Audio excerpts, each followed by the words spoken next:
Executive Director, and all the excellencies and distinguished guests from across the world. My name is Kim Namjoon, also known as RM, the leader of the group BTS.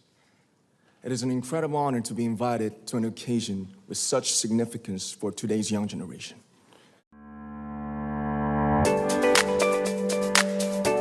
My name is Kim Namjoon, also known as RM, the leader of the group BTS.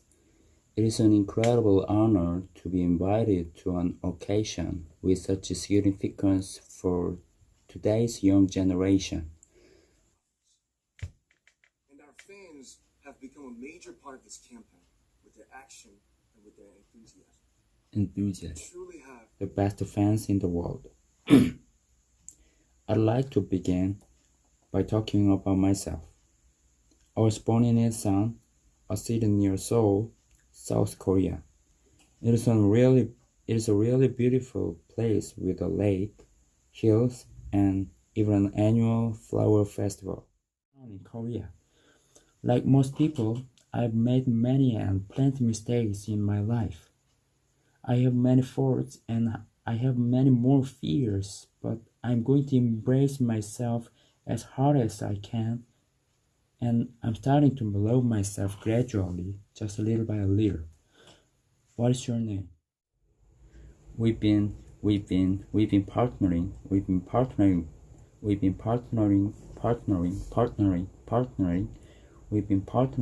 UNICEF's anti-violence program to protect children and young people all over the world from violence. And our fans have become a major part of this campaign with their action and with their enthusiasm. I used to dream the dreams of a boy.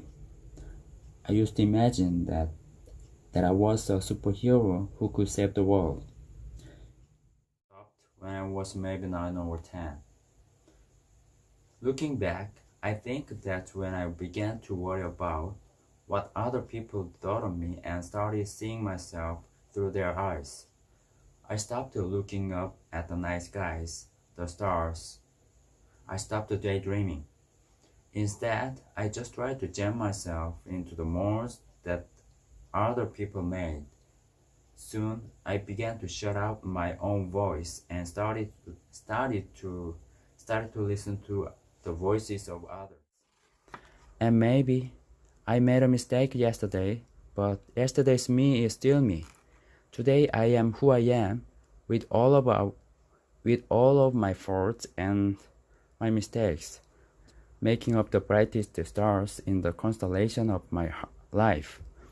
I have come to love myself for who I am, for who I was, and for who I hope to become. I'd like to say one last thing. How our message helped them overcome their hardships in life and start loving themselves. Those stories constantly remind us of our responsibility. So let's take one more step. We have learned to love ourselves. So now I urge you to speak yourself. What is your name? Speak yourself. Thank you very much.